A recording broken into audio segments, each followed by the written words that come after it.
Broadcasting live from Dar es Salaam, Tanzania, this is TBC News, our top stories. Tanzania's aviation sector transformation impresses.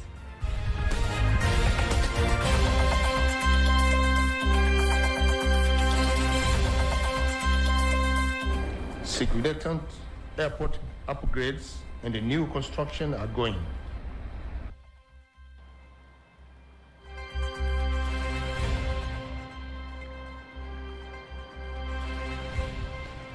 International Monetary Fund, World Bank speaks highly of Tanzania's economic growth.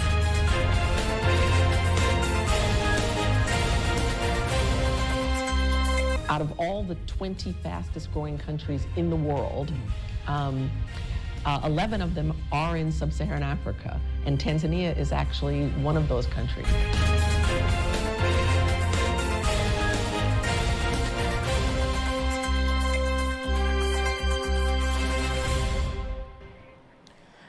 Good evening, I am Kanki Mwaigomole. You can also follow us live on our YouTube channel, TBC Online, and also get all the latest news through our Instagram, Facebook, and X pages at TBC Online. Prime Minister Kassim Majaliwa has reaffirmed Tanzania's commitment to the growth of the aviation sector, highlighting ongoing efforts in the modernization of aviation infrastructure. These efforts include significant airport upgrades and the construction of the new airports, such as the Msalato International Airport in Dodoma. Speaking at the 73rd ACI Africa Regional Conference and Exhibition, the Prime Minister also noted that Tanzania has gained global recognition for its progress in the national airline sector, ranking 4th in Africa for security compliance, among other achievements. Modernization of aviation infrastructure, significant airport upgrades and a new construction are going. These include the development of Msalato International Airport in Dodoma, as well as improvements of other strategic airports like Kilimanjaro, Unguja, Pemba, Mwanza, Kigoma, Tabora, Shinyanga, and Sumbawanga. We are also advancing the Serengeti International Airport, a sustainable greenfield project aimed at tourism while preserving the Serengeti ecosystem. On the other hand, the Minister for Transport, Professor Makame Mbarawa, calls on other African countries to adopt innovative practices that not only protect the environment, but also empower the youth and promote inclusive development for the advancement of the aviation sector. When Africa's air transport sector is poised for growth, we must adopt innovative practices that protect our environment, empower our youth, and drive inclusive development. Hosting this meeting in Arusha, a city that both a tourism hub and a strategic gateway to the Northern Corridor, offers Tanzania a golden opportunity to showcase its investment potential, not only in aviation and tourism, but also in logistics, green infrastructure, and regional cooperation.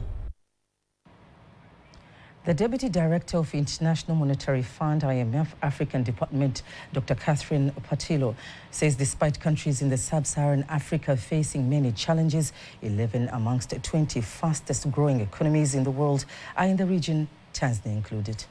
She made the remarks during an interview with my colleague Nasa Kingo, cautioning the right balance between investments and social spending. So it's a difficult time with a lot of uncertainty, but countries have been resilient and they can be resilient to get through this so that the recovery is not interrupted for a long time, but gets back on track. And that requires really staying the course on policy reform. And we're here to support. But I would also point out, again, there has been a lot of resilience. And so thinking how to keep building on that.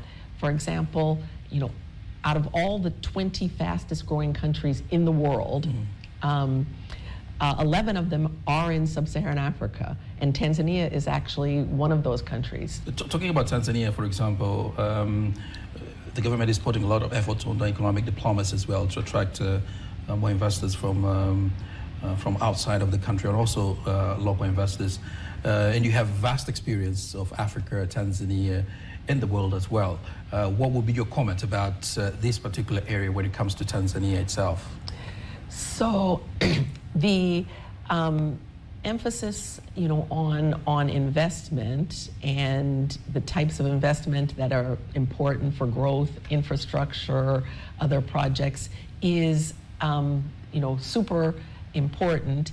There's also a need then for countries to make sure they're balancing emphasis on investment with emphasis on social spending like education and health, because another big potential that Tanzania and a lot of other countries have is its population and the demographics that mean with population growth, potential huge benefits for the economy. In order to realize that as a demographic dividend, there's a need for investment in education, health, all the other productive capabilities that can build people's human capital for being able to contribute to society. On the same note, the World Bank commends Tanzania for its remarkable management of the country's economy, making the country exemplary in Africa despite the various current global shocks and setbacks. Here are more details. The applause was given by the new Vice President of the World Bank in charge of the East and Southern African region, Dr. Ndiame Diop, when he met and held talks with the Tanzanian delegation led by the Minister for Finance, Dr. Mwigulu Nchemba, during the spring meetings of the International Monetary Fund, IMF, and the World Bank in Washington, D.C. in the United States. Good macroeconomic management is not only essential to grow in good times, but in bad times. Only those countries that have good macroeconomic management show a very strong resilience. And you've demonstrated also, you've mentioned how you have been able to allocate funding to health, to the health sector, in response to the sudden pause or the sudden stop in the USAID funding. So it's really a very important endeavor for any government. And this is really commendable. I think your focus on human capital is also commendable. I was looking at your numbers. I think it's very well justified. And I can see that we have a very good program. We're supporting you, and I'm very pleased to see that. On the other hand, the Minister for Finance says the World Bank continues to be a major stakeholder in Tanzania's development. Tanzania tumejipanga kuhakikisha kwamba tunakabiliana. In Tanzania, we are committed to make sure that we deal with these changes so that they do not bring impact to the people. We have restructured our budgets so that we can focus the budget on the health. We organize ourselves as a country to ensure that we produce products locally, especially medical equipment.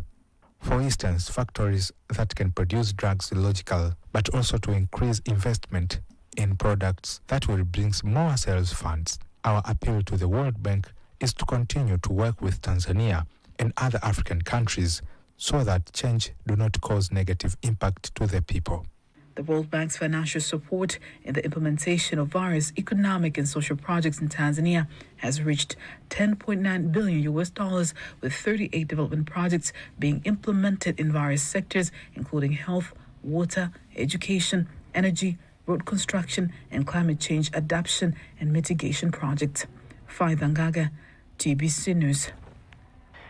In other news, the Deputy Minister of Finance, Hamad Hassan Chande, has thanked the government of China through its insurance company Sinosure for guaranteeing a commercial loan for the construction of the fifth lot of the standard gauge railway SGR from Isaka to Mwanza, worth $559 million. Here are more details.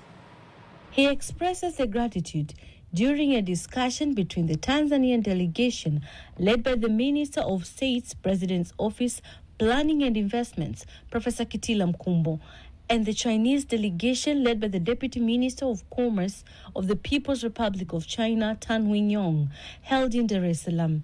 Furthermore, Chande adds that Tanzania ties with China has enabled the Chinese government to secure $108.6 million for the rural communication expansion project phase 1 and $270.3 million for the 400 kV Dar es Salaam Arusha power transmission project phase 1.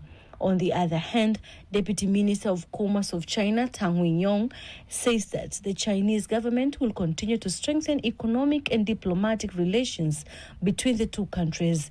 Tony Kivaria, TBC News. The Minister for Communication and Information Technology, Jerry Salah, urges telecommunication companies to leverage on the advancement of the use of digital systems, including artificial intelligence, to develop solutions to control online fraud. He says this will help ensure that digital development also prioritizes user safety. He made the remarks in Dar es Salaam during the launch of Africa's first spam alert service, which uses artificial intelligence to detect and block scam messages sent to mobile phones from unknown numbers. He insists that the campaign aligns with the government's ongoing nationwide anti-mobile fraud campaign known as #Sitapeliki, which focuses on educating the public and empowering them to identify and avoid mobile fraudsters. This Spam Alert campaign will enable the detection of fraud messages through the use of artificial intelligence technology.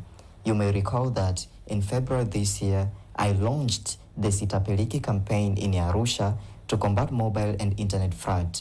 This initiative, led by the government and supported by various media stakeholders, aims to protect people online. It directly complements the government's broader efforts to ensure that citizens are safe and can swiftly avoid mobile fraud attempts. This is a vivid example on how private sector and government can bring development and safety of users in the communication sector. Mfano hai wa namna ya ushirikiano baina ya sekta binafsi na serikali. We'd like to assure, Honorable Minister, that the right to privacy of our customers remains unchanged.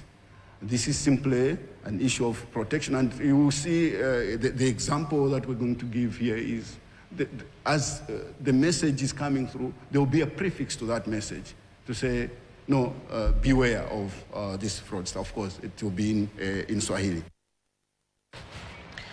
Meanwhile, in an effort to economically support the people living near wildlife reserves, the Ministry of Natural Resources and Tourism, in collaboration with the United Nations Development Programme, has handed over fish farming facilities to over 20,000 residents of Umlazo Village, Tongweno District, Dodoma region. The residents, who are part of the Wildlife Management Association, say despite the project being a source of income, they're encouraged to continue to protect the wildlife reserves around them. Tuna mradi wa ufugaji wa samaki. We have a fish farming project through cages. We have placed approximately 20,000 fish where we expect to harvest not less than 3 to 4 tons. We started farming this April and we are expecting to harvest the fish in October. We estimate that each ton of harvested fish will generate approximately 12 million Tanzanian shillings, with the expected 3 to 4 tons. This translates into significant revenue that not only improves livelihoods, but also strengthens our capital base and creates a solid foundation for expanding our businesses. Through this project, we are building a sustainable and profitable business environment. On the other hand, the project evaluation expert responsible to combat poaching and prevent illegal wildlife trade from IWT, Damas Masorogo, insists despite having economic benefits for the citizens, the project aims to voluntarily convince citizens to abandon poaching in various regions.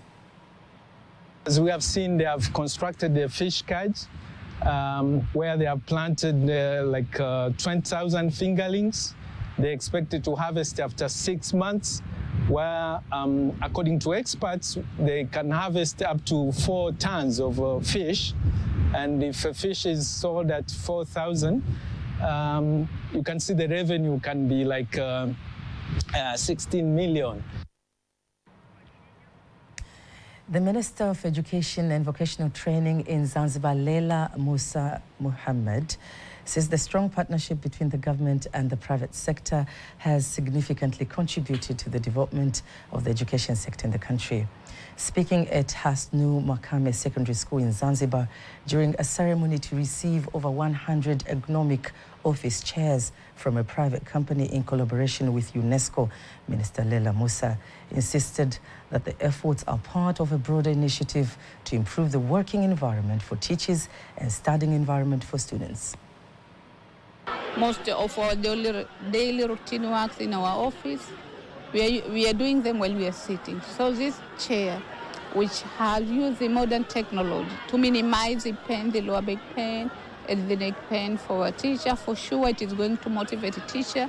It's a strategy to motivate teachers to do their work comfortable and to help them to love to stay at their office doing their work instead of maybe take some of the work at their home place. Also, this is also the opportunity that we bring the ergonomic chairs entry the Tanzania country and bring healthy for long time sitting people, say like teachers and students. In this phase, 6 schools will benefit from the chair's donation. In case you missed any of our news stories, remember you can always go to our YouTube channel at TBC Online and watch anytime, anywhere. Before concluding the local news tonight, let's take a look at today's exchange rates according to the Bank of Tanzania, BOT.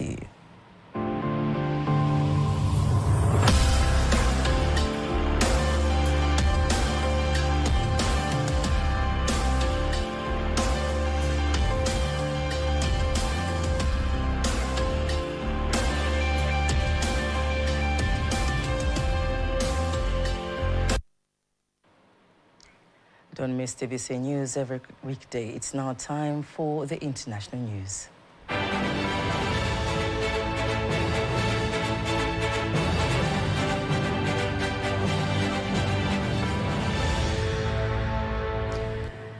And on the international news, African educators, diplomats and students say Kiswahili is more than just a language, as it is a bridge that connected freedom fighters across the region and unifying factor for people-to-people ties across the continent. They made the remarks in Vindo, Namibia, during a symposium that was organized by the government and a college establishment. Here are more details. The gathering brought together educators, diplomats and students to reflect on how the Kiswahili language was used as a tool for unity and communication during the fight for liberation of Southern Africa. Director of Triumphant College, Jeffrey Kiangi, says Kiswahili was more than just a language, and it was a bridge that connected freedom fighters across the region. We will be talking about the contribution of Kiswahili, particularly in the liberation struggle of the Southern Africa, with a particular focus on Namibia. But that's just an example on how a language can be an empowering tool. And when we live here, we will have to think on how we can use our African languages to leverage development, growth, interaction, and even knowledge acquisition in various areas that we might be engaged.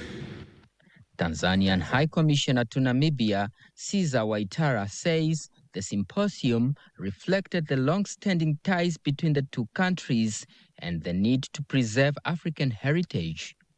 Kujadili mchango wa lugha ya Kiswahili. The purpose of this symposium is just to tell the Namibians and the youth in particular that Kiswahili was one of the key instruments in the liberation struggle for Namibia because the freedom fighters or the veterans who stayed in Congo received military training in Kiswahili, particularly in terms of medium of instruction that was conducted in Kiswahili. And by learning Kiswahili, they used it on the front line while battling with the Boers, or in Kiswahili, we call them Kaburus. So this is what we want to tell the Namibians. As you know, the bilateral ties between Namibia and Tanzania in terms of culture is really strong. Waitara encouraged Namibians, especially the youth, to take interest in Kiswahili, not only for its historical value, but also for the opportunities it could open across the continent. He said efforts to introduce the language in Namibia were started in 2020, and stakeholders believe the time is right to revisit the conversation and invest in homegrown knowledge systems. And that was the international news. Sports news is up next.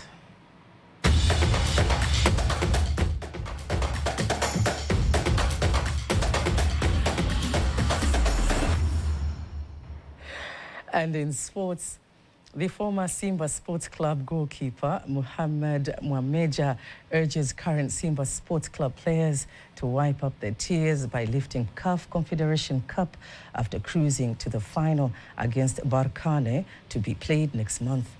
Mwameja told a TBC reporter in Dar es Salaam that there's no reason for the current squad to miss taking home the cup and make Tanzania proud in African football, as they have all the guns to do so.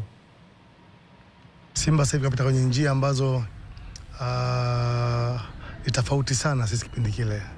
Kwa hiyo Simba is current going through paths that are very different from our time, but I still believe that despite those differences, they have the potential to do better than we did.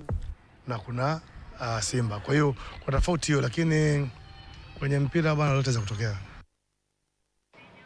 Mwameja was a Simba Sports Club player, played in CAF Cup final in 1993 and lost by 2-0 to Stella Abjan at Uhuru Stadium in Dar es Salaam. That is the end of the sports news. And now, before we conclude the news bulletin for tonight, let's take a look at the weather forecast for the next 24 hours. Hello there, this is 24 hours with the forecast from Tanzania Meteorological Authority. Starting from tonight, 9 p.m. The state of the lake is expected to be slight to moderate, and the state of the sea is expected to be moderate. And rainfall models are portraying chance of rainfall over a few areas of the entire coast. And this comes with an advisory of severe weather, of which Tanzania Meteorological Authority has issued an advisory of period of heavy rain over some few areas of Dar es Salaam, Pwani, including Mafe Isos, Lindi, Mtwara, together with Pemba and Unguja Isos. So necessary measures and precautions should be taken. And now let us see of the weather details. And this is what we expect for tonight. For Katavi, Kigoma, and Lake Victoria Basin, we expect partly cloud condition, thunderstorms over a few areas. For Northeastern Highlands, we expect partly cloud condition, rain showers over a few areas. And for the entire coast, we expect partly cloud condition, thunder showers over a few areas. For central parts of the country, southwestern highland and southern region is expected to be dry. And now let us see of what we expect for tomorrow. For the entire coast and southern region, we expect cloud condition, thunder showers over some areas, and sun intervals. For Lake Victoria Basin and western parts of the country, we expect partly cloud condition, thunderstorms over a few areas, and sun periods. And for northeastern highlands, we expect partly cloud condition, rain showers over a few areas, and sun periods. And for central parts of the country and southwestern highland, we expect partly cloud condition and sun periods. And now let us take a look at the next 4 days weather forecast. For Dar es Salaam, we expect thunder showers. Dodoma, we expect sun periods. For Mbeya, we expect light rain and sun periods. Mwanza, we expect thunderstorms, sun periods, and thunder showers. Kilimanjaro, we expect sun periods and light rain. Morogoro, we expect thunder showers. Arusha, we expect sun periods and light rain. And that's all for today. Make sure to catch up again tomorrow. From Tanzania Meteorological Authority, my name is Mariam Faris. Bye-bye. And that marks the end of the news bulletin for tonight. Don't miss our next bulletin in Kiswahili at 11 p.m. On behalf of the whole team, I am Kanki Mwegomole. Catch us again tomorrow. Good night.